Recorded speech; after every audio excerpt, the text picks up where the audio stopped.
Buenas tardes a todos, a todes conectados en aproximaciones afro-latinoamericanas. Hoy estamos con Lilian Pallares. Lilian es colombiana, nace en 1976, es escritora, poeta, actriz y creativa audiovisual. En 2017 recibió la distinción Poetas de Otros Mundos, concedida por el Fondo Poético Internacional. En 2020 fue distinguida con el premio 10 colombianos por la Embajada de Colombia en Madrid por su trayectoria artística y personal. Ha publicado los libros Ciudad Sonámbula 2010, Voces Mudas 2011, Pájaro Vértigo 2014 y Bestial 2018. Y con su compañía de investigación teatral Aflo Lyrics ha creado espectáculos escénicos basados en ellos. Junto a Charles Olsen dirige la productora audiovisual y literaria Antena Blue. En 2023 y 2024 fueron invitados a dar talleres creativos de poesía en el San Pedro, en el Orfanato para Niños, Nuestras Pequeñas Rosas, en San Pedro Sula, Honduras. En 2024 recibió la ayuda a la creación contemporánea del Ayuntamiento de Madrid 2024-2025 para crear la serie de videopoemas Palabras Prestadas. Bienvenida, Lilian. Encantada de estar en el espacio de aproximaciones afro-latinoamericanas. Era un deseo muy vivo que tenía y bueno, ya ahora aquí estamos. Me alegra, yo muy feliz de tenerte acá. Y para empezar esta charla amena, donde te vamos a conocer tu escritura, tu proyecto audiovisual, pero primero vamos a hablar sobre ti. Cuéntanos un poco sobre tu llegada a España, cómo ha sido tu vida en la diáspora, Lilian. Bueno, yo te cuento un poco sobre mí. Yo nací en Barranquilla, en el Caribe colombiano. Eh, Nací en 1976. Estudié allí mi carrera universitaria, que es Comunicación Social y Periodismo. Digamos que yo vivía mi vida tropical, que es una vida como muy sensitiva, muy abierta a la calle, porque bueno, ahí se genera todo un mundo también de narraciones orales, los vecinos, te crías en un ambiente con todas las mujeres de la familia, son familias muy numerosas. Y bueno, decidí cuando terminé la universidad venirme a Madrid. Y hoy descubrí justo que había una razón, más allá de lo literario, porque también lo literario pesaba, me llamaba, como decía, quiero escribir, ver otros mundos. Y también sentí que saliendo de mi ciudad podía ser yo. Y parece raro porque tú dices, vives en el Caribe, pero hay una serie de condicionamientos, de etiquetas, de expectativas familiares en las que, como no hay tampoco un espacio para la introspección, porque siempre, como les he dicho, en tu casa no solo está la familia, está el vecino, el vendedor, o sea, no hay un espacio para tú pensarte. Yo necesitaba ser yo en un espacio desconocido donde pudiera tener también un espacio personal y desarrollar mi escritura, y me vine a Madrid en el 2001. Me vine muy joven. Sabía que no iba a volver, esa cosa que tú sientes. O sea, yo me traje un maletón que yo recuerdo que hasta metí latas de atún y papel higiénico. Yo digo lo que es el inconsciente, ¿no? O sea, que no me vaya a faltar la comida, que es lo que tú piensas. O sea, si me da hambre, tengo mis latas de atún, y no vine muy preparada para el frío. Descubrir el frío en la vida de una persona del Caribe también transforma tu escritura y tus procesos de pensamiento, porque el frío me hizo encerrarme. Yo estaba acostumbrada a la vida de salir y socializar, entonces ya eso te marca una ruta que te saca de tu lugar común. Entonces eso te obliga a mirarte también por dentro y comenzar a desarrollar al principio, porque esta escritura, porque yo entré a una escuela de letras, entré a la escuela de letras a estudiar creación literaria. Y allí también tuve como un primer choque que fue muy fuerte para mí. Yo llegué con todo mi Caribe exultante, mi sonrisa, mis colores, mi pelo alborotado, y mi escritura era como yo, carnaval puro. O sea, claro, porque uno viene de muchos estímulos, y recuerdo que cuando leí mi primer texto, la profesora me dijo que esa era una escritura demasiado exótica, demasiado exuberante, y que eso no. Y los compañeros como también opinaban que no, que eso no era lo que marcaba la pauta del mercado literario en España y en Europa. Yo ahí sentía como la primera cosa, como dije, o sea, yo tengo mi universo, no puedo cambiar mi universo. Y noté que las escrituras de ellas estaban cargadas también de mis compañeras y compañeros de ese invierno en Madrid. Eran como más sosegadas, más oscuras. Claro, yo venía con una radiación solar impresionante. Entonces eso me hizo repensarme y también sentí como el rechazo también que puede existir hacia lo que viene de fuera y no hace parte del estándar de mundo que ellos ven. Continué estudiando y bueno, y traté también de tomar esas enseñanzas y aprovechar. También dije, bueno, de pronto también tengo que dejar de ser tan rimbombante y enfilarme más, pero no voy a perder mi condición caribe. Eso lo tenía claro. Yo solo estudié 6 meses, no seguí, porque dije, no quiero que me domestiquen el estilo, porque es que lo que yo traigo es este y este es mi alimento. O sea, yo puedo aprender ciertas cosas que me dicen, pero ese fue como mi primer choque escribiendo desde la diáspora. Eh, Comencé entonces a escribir como más para mí y a notar que cuando cogía el metro, por ejemplo, yo nunca había cogido el metro en Barranquilla, ahí como mucho el autobús que hay como medio de transporte público y, y en el metro comenzaba a tener anotaciones, me gustaba mucho ser la observadora de ese mundo que se presentaba ante mí, también me sentía observada por ese mundo. Claro, nunca nadie se imagina que una mujer migrante que va en el metro que está escribiendo, ¿no? Eh, Sentía que cuando me veían escribir les impresionaba. También tenía como una grabadora donde iba anotando cosas que me iban pasando. Y me acuerdo que me regaló mi amigo Héctor Pucci, que es un amigo con el que me vine a Madrid. Él me regaló una grabadora de periodista, me dijo, para que tú, porque te tienen muchas ideas. Es que yo estaba, claro, era como si te abren la puerta y el horizonte es infinito. Yo sentía como si estuviera en un parque de diversiones también, o sea, todo me estimulaba. Entonces, eso me gustó porque se fue llenando mi cabeza de nuevas imágenes y vivencias que no se parecían a las del Caribe. Y eso también creo que el frío jugó un papel importante, porque cuando sientes frío sientes soledad, sientes nostalgia, esos sentimientos que yo no había vivido. Claro, yo había vivido siempre en Barranquilla. eh, Comienzas a buscarte dentro de un mundo en el que sientes que no perteneces. Y la escritura se convirtió en mi territorio de libertad, en el territorio donde podía ser yo, sin juzgamientos. Digamos que así fue como mis primeros pasos. No, me encanta. Estas soledades que mencionas, yo las encuentro mucho en tu escritura narrativa de Ciudad Sonámbula. Me encantaría que hablaras un poco de esta propuesta narrativa y crónicas, sobre todo tu relato Servicio Anónimo, que relata muy bien las vivencias migrantes en Madrid, ¿no? Es una mirada muy desde adentro, muy del urbano, muy de la experiencia que sientes en dichos espacios. Entonces, ¿cuál fue el proceso de escritura de esta gran antología narrativa?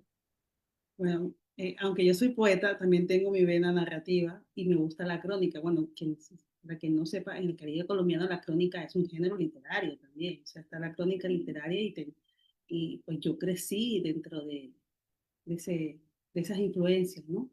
Eh, y como yo venía haciendo esas anotaciones que les contaba con mis cuadernos, con mi grabadora, entonces salió un concurso de relatos que fue lo que disparó para mí dos concursos de relatos, que en ese momento la migración aquí era un fenómeno que ya se estaba volviendo importante porque veían que los migrantes generaban en la economía un gran aporte y que los migrantes mandaban dinero a sus países, entonces comenzaron a salir revistas para migrantes, medios de comunicación para migrantes, y entonces una revista sacó un concurso que se llamaba Historias de ida y vuelta.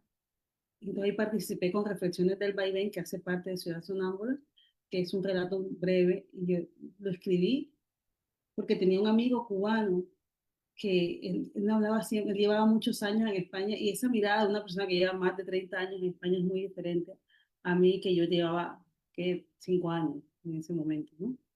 Entonces escribí ese y me lo gané. Y dije, ay, qué bien, qué maravilla. O sea, por fin mi escritura yo la sentía validada fuera del ambiente, del canon literario que aquí me querían imponer, ¿no?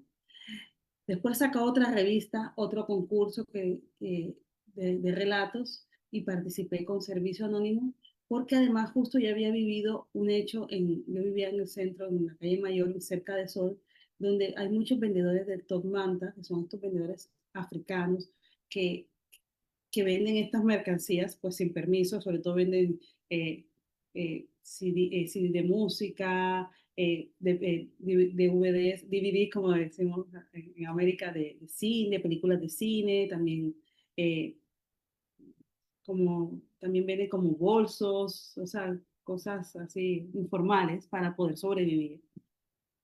Y siempre la policía los está persiguiendo y siempre ellos cogen su manta y salen corriendo desesperados para que la policía no los atrape, pero sí les parece bien a la policía que los que compran, que son los españoles, lo hagan, ¿no? Se criminaliza el hecho de que un migrante africano necesite subsistir y que su único medio, porque no tiene otro, es vender en el top manta y eso requiere también una condición hasta atlética para huir. Yo vi ese hecho y vi cuando un policía estaba agrediéndolo a este vendedor del top manta y la gente alrededor y como todas esas voces, gente que lo criticaba y gente que aplaudía la acción policial. Entonces yo estaba ahí y yo seguí toda la escena, ¿no? Porque a mí me encanta estar presente en lo que escribo. O sea, toda Ciudad Sonámbula la he vivido, no hay nada inventado, ¿no? Puedo tener mis arreglos literarios, no, que todo escritor lo tiene para embellecer un poco la obra, pero los sucesos son tal cual. Entonces yo escribí esto y dije, esto lo voy a mandar al concurso. Y lo gané. Y el jurado dijo, no, que había sido unánime, que era un relato muy, también tipo spot cinematográfico, o sea, de una realidad con muchas voces, una estampa de un Madrid que se esconde, ¿no?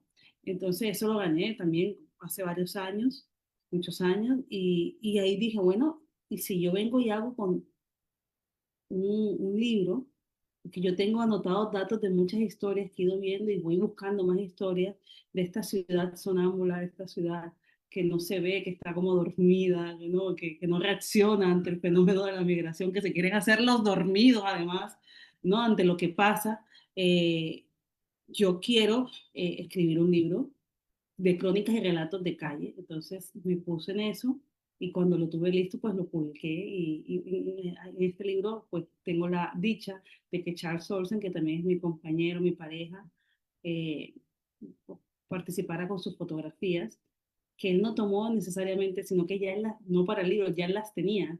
Y comenzamos a ver aquí va, y armamos el concepto de este libro, que fue mi primer libro en España y me parece que es un libro que puede, es un retrato sociológico, antropológico, político, literario de una Madrid que en ese momento la migración, y sigue siendo porque hay mucho racismo, porque hay mucho, en torno a la migración ahora hay unos debates muy fuertes a nivel mundial, ¿no? Y creo que era importante en ese momento que una escritora migrante hablara sobre los migrantes, porque estaban escritores que no eran migrantes hablando sobre la migración, sobre una condición que no han vivido. Entonces a mí no me parecía justo porque la voz migrante tiene que ser escuchada. Entonces eso fue también es una manera de hacer un activismo desde el lugar que yo puedo. Sí, podríamos decir que es muy contemporáneo, ¿no? Es decir, yo leía tu escritura y es como estar viendo la Madrid actual, no es algo del pasado, sino como es ver al migrante a través de tu escritura. Entonces, creo que es uno de tus retos más interesantes que tienes en tu narrativa, es que es una voz que todavía se escucha, que sigue allí y que es también muy visual, ¿no? Son varios retratos que tú haces en tu escritura narrativa. Entonces, gracias por explicarnos un poco sobre ese proceso. Ahora vamos a Bestial. Sabemos que eres una poeta. Antes de que hablemos de Bestial, ¿tú podrías decirnos cuál ha sido estos cambios de Quiero escritura? mostrarles primero la portada de Ciudad Sonámbula para que la conozcan. Se ve bien. Tengo. Ahí la tenemos, exacto, aquí estoy yo escribiendo máquina en las calles, eso fue un concepto con mi pijama, nos parecía genial como que estar en ese concepto del libro de que la ciudad está adormecida, pero que yo estoy en mi pijama en pleno cruce de cebra con mi máquina de escribir, pillándome todo lo que sucede en la ciudad. Entonces, esta fue una idea de Charles Olsen hacer este tipo de portada. Me encanta, es muy etnográfica. Me encanta la posición de colores también, ¿no? Lo gris con el color y como si tú lo estuvieras viendo todo a través de un lugar como escondido, al mismo Sí, tiempo florece, ¿no? Entonces, es muy sí. interesante tu propuesta. Eh, Y en cuanto a la poesía, vemos que esta es tu última publicación, ¿no? 2018. ¿Cuál han, 19, 19. ¿Cuál han sido los cambios más grandes en tu escritura desde el inicio hasta Bestial? ¿Tú has notado algunos cambios como más preponderantes que te gustaría hablar un poco antes de entrar en la lectura de Bestial? Ujú. Sí, en mi escritura está marcada por los procesos vitales que vivo, como puede ser Ciudad Sonámbula, que fue para mí el impacto de ser una mujer latina, migrante, escritora en Madrid. Entonces, en los demás libros he ido por esas fases de mi vida, pues he ido transitando en Bestial. Eh, Ahí como que necesité ahondar más en mi raíz afro. Yo me considero una creadora universal afromestiza, ¿no? O sea, no porque yo sea afro, todas las temáticas van a ser afro, porque eso es también un estigma que me molesta. Ay, pero si eres afro, ¿por qué no estás mencionando? No, porque es mi sentir, es como, es mi sentir, pero que yo puedo tener reflexiones que no solamente tengan que hablar de mi condición afro, ¿no? Entonces, por eso digo que soy una creadora universal afromestiza. Y en Bestial yo hice esta indagación más en esta raíz mi afro y me involucré muchísimo en el mundo africano. Que yo no puedo escribir de algo que yo no viva plenamente. O sea, a mí me molesta ser discursiva. Entonces yo dije, no, yo para escribir sobre mi raíz afro, pues me tengo que involucrar en el mundo africano haciendo. Entonces me metí en clases de danza africana aquí en Madrid con una profesora africana que se llama Marisa Cámara, a quien le agradezco todo lo que me ha enseñado. Los músicos eran músicos en vivo africanos, pues yo vivo en un barrio, además que justo cuando yo antes para Ciudad Sonámbula no vivía en este barrio, vivo en Lavapiés, que es un barrio que tú has podido ver con gran presencia africana. Entonces también comer la comida africana, tener amigos africanos, porque a mí cuando yo escribí Ciudad Sonámbula, esa realidad africana me tocó tanto que yo siempre lo tenía como un pendiente, ¿no? Un pendiente, bueno, ya se dará. Y justo cuando ya comienzo a vivir en el barrio y también te conoce la comunidad africana, te abren sus puertas, también porque hay un nexo, o sea, yo soy afrocolombiana, entonces no llego con ningún, no llego imponiendo nada, yo quiero compartir al mismo nivel, ¿no? Y estando allí, pues sentí que Bestial tenía que salir, porque yo antes también había bailado danzas afrocolombianas, porque los procesos de mi escritura van acompañados de danza.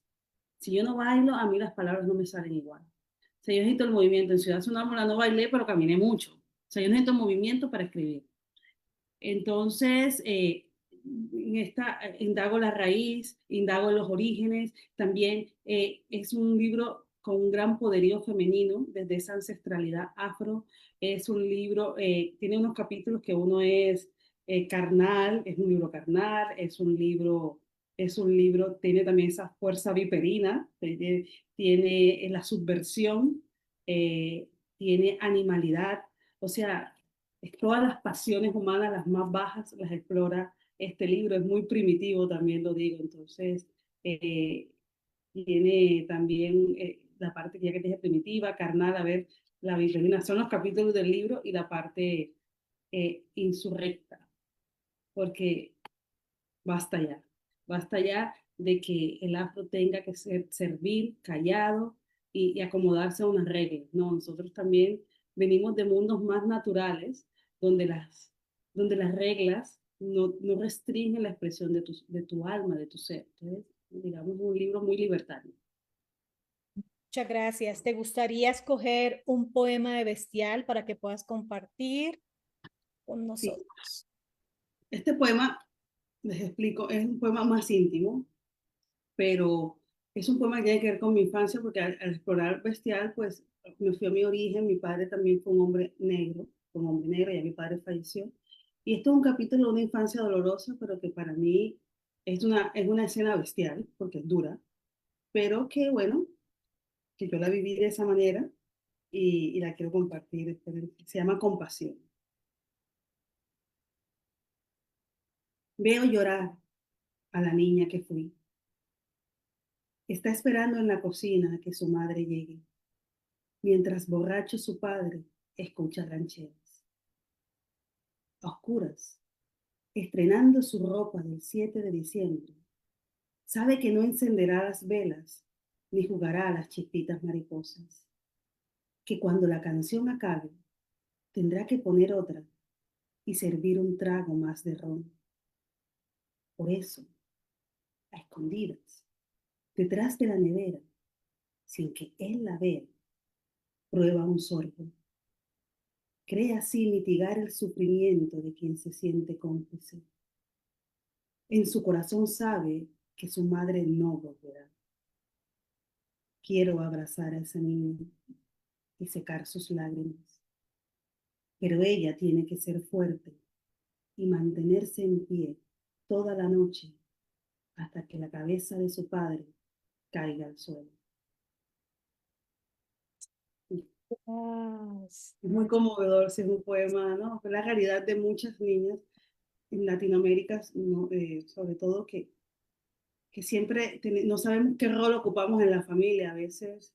Y hay muchos padres que beben, ¿no? Y que tú tienes que cuidar a tu padre y a veces tienes que ser el rol de hija, de madre de tu padre, de madre de tu mamá. O sea, es como mantener una fortaleza que muchas veces, ¿no? En esa fortaleza también tenemos que ser compasivas, ¿no? Esa fortaleza, entonces me parecía como muy interesante poder retratar esa parte de mí en un libro porque la bestialidad no solamente es ser fuerte, también es saber es derrumbarse. Entonces, bueno. Sí, porque se tiende a pensar mucho que la escritura del migrante, la persona que está en la diáspora, parte o se guía o inicia a partir de ese movimiento, a partir de esa llegada. Pero creo que con Bestial es lo opuesto, ¿no? Tú vuelves como a tu infancia, o sea, tu escritura también está marcada del pasado, de la infancia, de tu crecimiento de Colombia, ¿no? Y a veces nos cuesta hablar un poco de eso y decimos, yo escribo sobre Madrid, pero no es solo Madrid, ¿no? O sea, tu escritura está marcada por muchas vivencias que tú tuviste en Colombia, ¿no? Entonces, Sí, es, claro. creo que tú lo haces muy No lo claro. puedo separar, no lo puedo separar porque, ves, para mí, como hay gente que me dice, pero eso no es un poema afro, sí, sí lo es afro porque es Mm. en mi sentir, punto, o sea, no tengo que decir ahora no poner la palabra negro, poner la palabra migrante, muchas veces no, es una cosmovisión personal como mujer afromestiza que soy. Ujú. Y ahora para tener otra lectura poética, ¿te gustaría leer un poema de Voces Mudas Sí. para que luego les expliques un poco sobre esa propuesta que haces en Voces Mudas? Voces Mudas fue mi segundo libro, aquí se los enseño, la portada también me la hizo Charles. Es preciosa. Eh, que quise mostrar mi rostro porque las voces mudas parece que no tuvieran rostro, ¿verdad? O sea, entonces no se escucha mi voz, lo que sería, mi voz está dentro de las páginas, lo que escribo, pero aquí estoy dando la cara. Y este libro es un libro disco que viene con un CD que viene musicalizado con tambores, porque bueno, parte de mi propuesta artística es Afroliris, que es un recital de poesía con tambores, es la palabra, la poesía a ritmo de tambor. Este habla de cuando yo fui a Colombia, le voy a leer este poema que se llama Envidos. Cuando yo fui a Colombia, sentí que extrañaba esto que tanto me molestaba. Ya les digo que era lo que extrañaba y no es una tontería porque a veces esas pequeñas cosas que te irritan estando allí, cuando no las tienes y las vuelves a vivir, les das otra dimensión. Se llama zumbidos. Los veo venir desde la arena ardiendo, hipnotizados por el mar, aleteados por el viento. El horizonte los vuelve ínfimos en la distancia que desnuda el cielo y quedan suspendidos en el lento agitar del tiempo, como remo al agua, como pesa la atarraya vaciada en las noches de tormenta. Los veo alejarse en el azul que despierta verde, en la línea cristalina donde se funden sus pieles negras. Van y vuelven como las almas que nunca mueren, como el sabor salado después de comer pescado, el picor, el ardor, la rasquiña con salitre y mango. Los siento zumbar, sus sombras vuelan, son nube negra. Es muy abstracto, pero de lo que hablo es, los zumbidos son los mosquitos. Ah, Yo, aquí, ¿qué mosquito me va a picar? De repente me fui a Rincón del Mar, que es una playa que queda en San Onofre, en Sucre, en el Caribe colombiano. Me voy para allá y comienza esa mosquitera y tú los ves volando y tú dices y me pican. Y a mí me molestaban los mosquitos, pero decía, Dios mío, aunque me piquen, es que estoy aquí, o sea, es volver a mi Caribe, o sea, a veces lo que te duele también o lo que te fastidia también hace parte de tu memoria.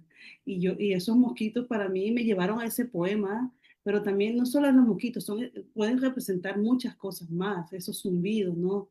Esos seres que vuelan, los mosquitos representan mi memoria, mis recuerdos, mi raíz, mi Caribe, eso que se va volando conmigo y aunque yo me venga ahora a España después de haber estado allí, siguen volando en mi cabeza esos mosquitos. Son esas ideas recurrentes, también pueden simbolizar muchas cosas, pero recibir esa picada de mosquitos que hace tiempo no llevaba y mi reacción, los demás me veían reaccionar, me acuerdo como, ah, ¿qué? ¿Para qué tú qué? ¿Qué? La española. Yo quejándome al principio de los mosquitos, ¿qué? O sea, tú nunca has estado con mosquitos. Y es verdad, uno puede llevar allí su vida con esa mosquitera y de repente te desconectas tanto que te parece hasta un drama que haya mosquitos.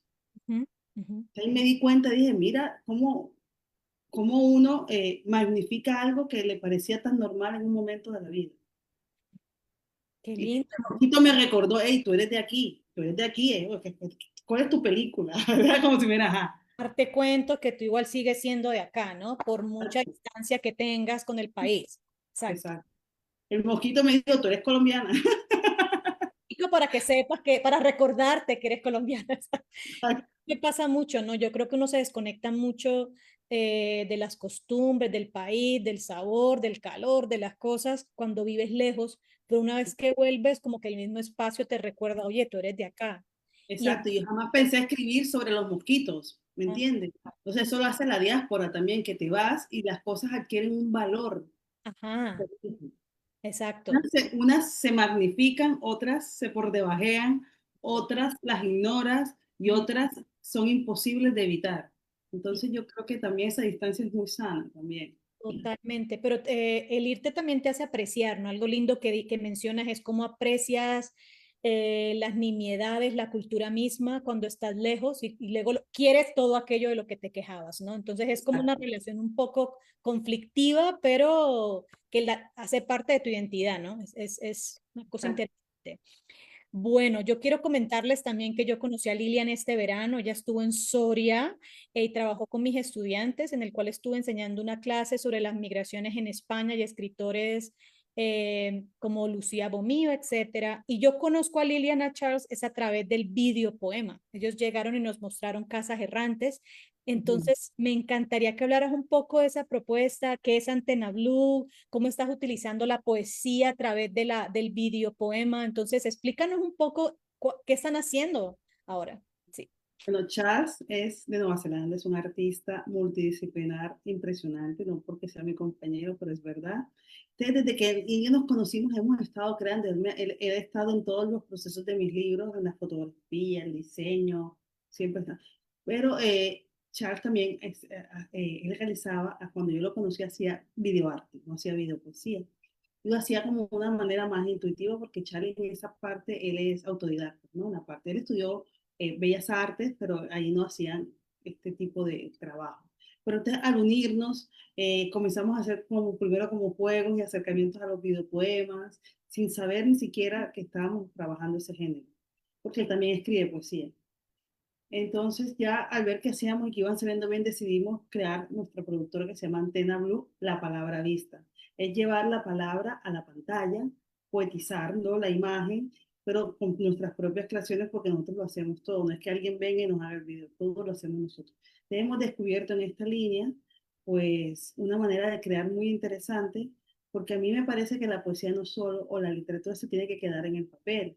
O sea, me parece a mí que me queda muy limitado, digamos, a mí. Respeto a los escritores que no lo hagan, obvio, cada quien, pero yo sentía que me quedaba corto y a Charlie igual.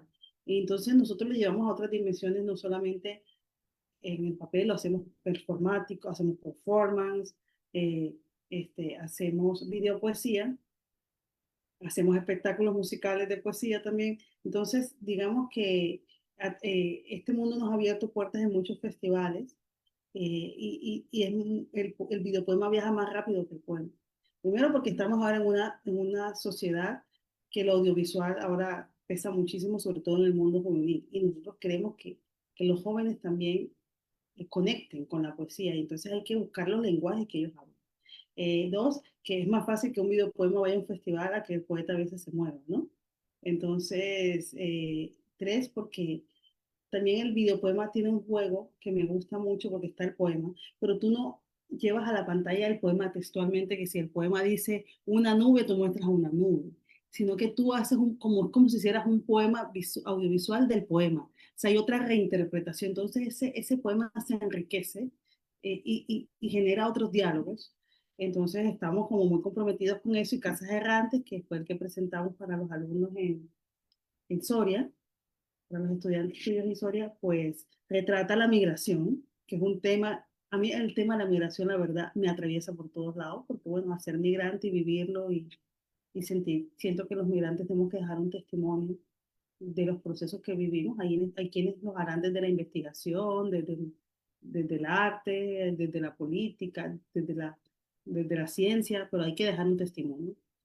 Y Casas Errantes, pues con este videopoema fuimos a Estados Unidos a un festival en Seattle que nos invitaron, que se llama Cadence Festival, y lo presentamos en tu clase, también se presentó recientemente en Irlanda, y sigue viajando por el mundo y ahí no hay pasaporte ni migración que le quite su derecho a moverse. Exacto, tienes razón, se mueve más que la escritura misma, ¿no? Es decir, lo audiovisual siempre tiene ese poder, ¿no?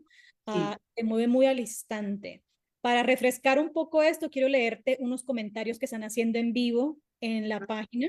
Entonces, Inma Isha te escribe: mi hermosa poetisa llena de fuego que siempre se enorgullece de su afrocolombianidad. ah, Eh, También tengo a una estudiante, ex alumna de Colorado College, excelente, que se llama Anabela Eskenazi, y ella pregunta: ¿sería posible hablar un poco más sobre el CD que acompaña este volumen de poemas?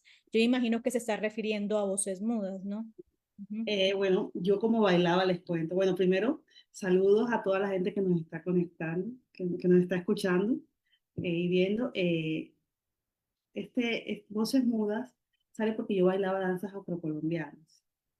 Entonces yo cuando bailaba yo sentía como que mi escritura iba muy conectada a ese ritmo del tambor. Ahí también fue cuando yo me descubrí como afrocolombiana en España, no en Colombia, porque es como, si, todos son tus iguales, pues tú no notas que hay una diferencia. Aquí descubro que lo soy, porque claro, no soy igual, vengo de otro lado, tengo otra raíz, entonces, y esa ausencia de mi raíz me hizo conectarme aquí con este grupo de danzas. Tuve 10 años, entonces a partir de ahí le dije a uno de los tamboreros, que es Álvaro Llerena, el hijo de Petrona Martínez: óyeme, ¿qué tal si nos hacemos un recital que se llama Feliris, que yo hago poesía y tú tocas y tal? Y él me dijo de uno, porque a él también le gusta la poesía, vamos, entonces comenzamos ahí y fui agregando más músicos. Después vino Chango Deli, que también, bueno, que fue percusionista de Carlos Vives. O sea, la verdad que los músicos que me acompañaron son de primer nivel y eso lo agradezco infinito. Se sumó otra compañera que se llama Denis Ariza en la percusión menor y así fue creciendo.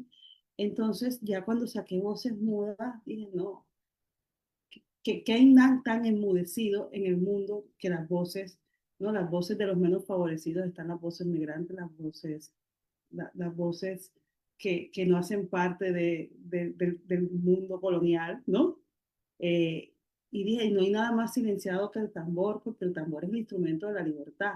Pues esto tiene que tener, es voz muda, pero ahí está ese tambor palpitando que es, reclamo mi libertad. Y entonces, pues hablé con Chango, que fue el que produjo el CD, y lo sacamos con música, porque también tengo otra teoría. La poesía no solo se lee, también se baila. Y bailar es un acto de rebelión. Bailar es libertad. Bailar tiene una voz. O sea, hay que sacar las voces por donde sea. ¿Sí? Por eso lo sabía. Qué lindo eso de que bailar es rebeldía, ¿no? Sobre todo en tiempos de ahora, que me acuerdo que en Nairobi, la directora de Rafiki hablaba un poco eso de lo que se llamaba reivindicar la rebeldía a través del baile y a través de la alegría, ¿no? Claro. Entonces, eso es otro tema grandísimo, que también lo hablas mucho. Bueno, Lilian, entonces yo hoy quería presentarles a Lilian precisamente porque nos va a estar acompañando en las próximas charlas, en aproximaciones y quizá el próximo año también, es decir, nos va a estar acompañando por mucho tiempo. Entonces, quiero que les cuentes un poco cuáles son las charlas que vas a tener próximamente, quiénes son, qué propuesta tienes, cuéntanos un poco. Bueno, primero estoy encantada por la confianza que depositas en mí para el espacio. Me parece genial poder contar desde España, pues, estos artistas, estos pensadores, estos creadores. que también desde la diáspora están creando. Entonces tengo dos propuestas. Una es Álvaro Llerena Martínez, de quien les hablé de él, que es el hijo de Petrona Martínez. Él vive en España hace muchos años. Y pues bueno, saben que Petrona es la reina del bullerengue. El bullerengue es una música de resistencia, una música sobre todo eh, creada por mujeres. Y él pues era su tamborero. Entonces con él vamos a hablar. La charla se titula Heredero de Petrona, porque su mamá fue clave en todo lo que ha sido el proceso creativo, su proceso musical, y cómo las mujeres han acompañado ese camino, porque muchas veces se ve el artista, pero no se ve quiénes han hecho ese camino para que sea posible. Entonces Petrona, pues bueno, tienen ahora ellos, Petrona ya no está en el mundo musical porque está enferma, y tienen este proyecto, Los Hijos de Petrona, junto con Álvaro, que se llama Herederos de Petrona. Entonces vamos a ver, a explorar cómo desde, desde el vientre de Petrona se gesta el arte de Álvaro Llerena Martínez, que se le conoce en el mundo artístico como el tamborero embrujado. Esa es la primera propuesta. La siguiente va a ser Yola Balanga. Yola Balanga vive en Madrid. Es una artista visual performer que ella es de Angola. Entonces, con ella vamos a trabajar el cuerpo como territorio. Ella plantea, ella se vino con su hija a Madrid y ella cuenta cómo en su embarazo, estando en Angola, el cuerpo es un territorio de guerra. Entonces, me interesa mucho lo que ha sido es su salida de allí, desde ese cuerpo que vivencia y ese cuerpo que cree y ese cuerpo que hace performance siendo madre, aquí sola en España, teniendo que aprender el idioma, teniendo que adaptarse a todo esto, pero ella sigue en sus procesos creativos y esta charla se llama Nacida de la Tierra, que está inspirada en uno de sus performances. Entonces, me parece muy interesante la experiencia de Yola Baranga, una artista a la que admiro mucho, que tiene una niña divina que se llama Loeli, que esa niña ha ido viviendo todos los procesos performáticos de su madre y cómo combinar las maternidades en un mundo hostil muchas veces para las mujeres, no solamente en el mundo artístico, ¿no? Donde la mujer tiene que cargar con el peso de ser madre. No, me encanta y me encanta tener esa conexión diaspórica, ¿no? Creo que son conversaciones que se deben dar y aproximaciones, creo que es un espacio para que se debe expandir. Entonces yo antes feliz y de tener ese honor de tus charlas, muy contenta realmente con todo lo que viene. Y espero que la gente se conecte y les escuche, porque Esperemos ya estoy segura que van a empatizar con las historias de ellos. muchísimo. Yo creo que ya tendremos todo listo la semana que viene, ya tendremos información de cuándo van a ser las charlas para empezar a promocionarlas y fecha, etcétera. Entonces, por favor, anímense a mirar estas charlas que van a estar muy buenas. Entonces, es un placer haberte tenido. Nos podemos Ay, despedir. pero quiero leerles un poema. Yo te iba a decir que antes de irnos, quiero que nos despidamos antes con un poema de Pájaro Vértigo. O sea que ya han escuchado un poema han escuchado narrativa, ya han escuchado poesía, pero falta No les Pájaro. he leído Ciudad Sonámbula porque son relatos más largos y entonces no El, aguanto. a comprarlo porque está increíble. Entonces, ¿dónde pueden conseguir tus libros, Lilian? Si quieren, si alguien Que quiere. buscan por internet, es que por Amazon deben estar, porque claro, cada editorial pues lo busca, pero hay gente que los ha buscado así porque Ciudad Sonámbula, como te había comentado, lo están estudiando en muchas universidades y lo han adquirido para sus estudiantes, entonces me imagino que lo encontrarán por internet. Amazon, creo que lo he visto, he visto algunos en Amazon, sí. Ujú, El Pájaro Vértigo es mi tercer libro. ujú. Este retrata, este imagen también fue una fotografía hecha cuando estábamos en Barranquilla. Me encanta. Retrata un Caribe nostálgico, no ese Caribe alegre tropical que venden de postales, un Caribe más introspectivo y esto ya va contando cuando yo, claro, esto lo escribí en España, pero haces como una regresión de tu vida y también ves tus vacíos allí, ¿sabes? Mm. La gente esperaba como que pensaba que iba a sacar un libro festivo, porque yo tengo un carácter que se ve muy festivo, pero me parece que en la escritura pues también quiero explorar esa Lilian adolorida también. Este se llama Hija Mayor, es un poema muy personal también, bueno, todas mis poemas son muy personales, eh, y es la experiencia de ser la hija mayor, ¿no? Nuestros padres ser hijo mayor no es fácil. Y nuestros padres tratan de improvisar un poco con nosotros porque no saben un poco. Entonces, bueno, uno con el tiempo comprende Es en la página 31, Ángela. Uno con el tiempo comprende que los padres hicieron lo que pudieron.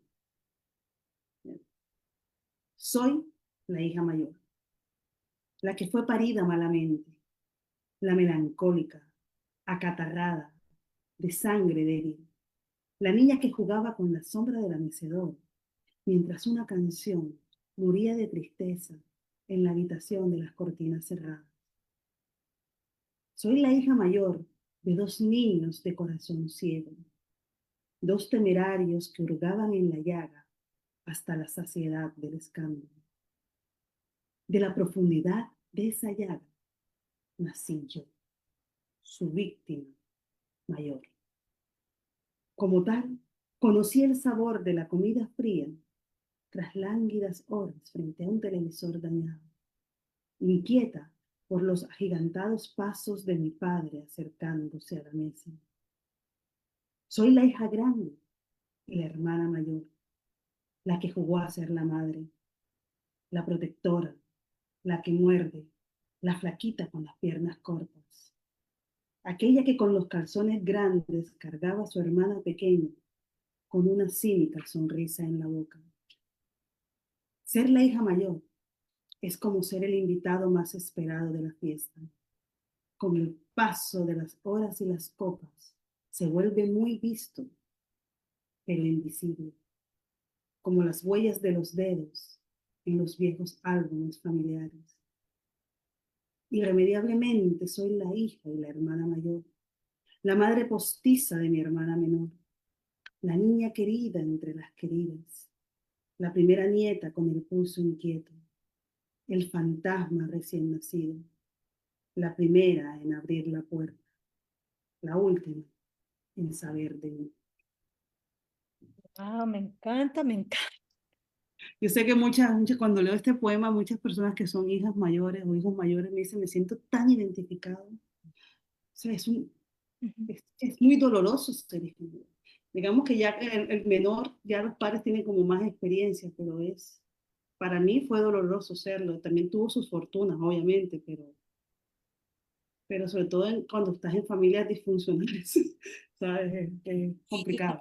Y sobre todo que tú estás hablando de la hija mayor, pero yo pienso que no necesariamente tiene que ver con la edad, sino cómo se te considera dentro de la familia, ¿no? Porque Exacto, aunque no seas la mayor, te consideran como ese rol de la hija mayor que tienes que valer, que cuidar, que hacer.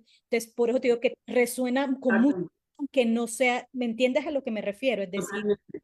quién toma la batuta, como decimos en Suele Colombia. pasar más, además, en un hogar, si hay muchos hijos hombres y hay una mujer, aunque haya sido la menor, será considerada la hija mayor, porque es como el cargo de que, como la madre, la segunda madre, entonces que cargan todas las responsabilidades en la espalda y es tenaz porque también esa hija mayor termina siendo la mamá de sus papás, ¿no? Es como que no sabes cuál es tu rol en la familia, te confunde.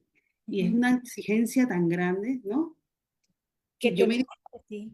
claro, y tú te vas como migrante y muchas veces sigues desempeñándolo, te llaman para que sigas ejecutando ese rol, porque no solamente porque tú envías dinero, muchas veces uno ha enviado dinero, que no pasa nada, es normal, pero es como que eres también la proveedora y pues, ¿por qué te has ido entonces? Muchas veces ese teléfono es como qué estrés, ahora hay que resolver esto, ahora mi mamá me cuenta esto, está esperando que yo tome una posición con respecto a esto, ¿no?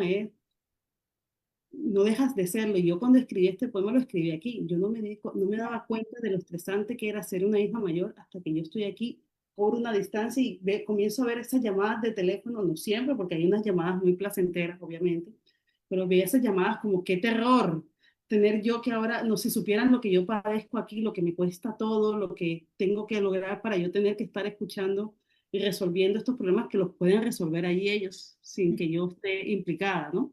Claro. No, no, no. Tu escritura es preciosa. Yo les recomiendo a Lilian Payares, yo les recomiendo a Pájaro Vértigo, a Bestial, a Ciudad Sonámbula. Mis estudiantes serán muy afortunados de tener todas estas lecturas porque creo que nos enseñas tanto y hay mucho que analizar. Como te digo, esos son pedacitos de los que hemos hablado, pero creo que hay mucho que analizar en tu escritura, ¿no? Entonces yo te agradezco, Lilian. Qué charla tan linda. Estaremos esperando las próximas. Te mando un abrazo a distancia. No sé si alguien más tenga una pregunta, Ángela. A ver, yo veo en la página, parece que no, que teníamos esas tres ya, pero igual eso queda abierto y mucha gente también escribe después, va a quedar grabado en nuestra página. Súper. Y bueno, un abrazo a todos, Gracias. gracias a todos. Gracias y que sigamos en conexión afro-latinoamericana aquí en estos encuentros que enriquecen mucho y que también son espacios de confianza, espacios de cariño y de verdad. Totalmente, un abrazo a todos, chao, chao.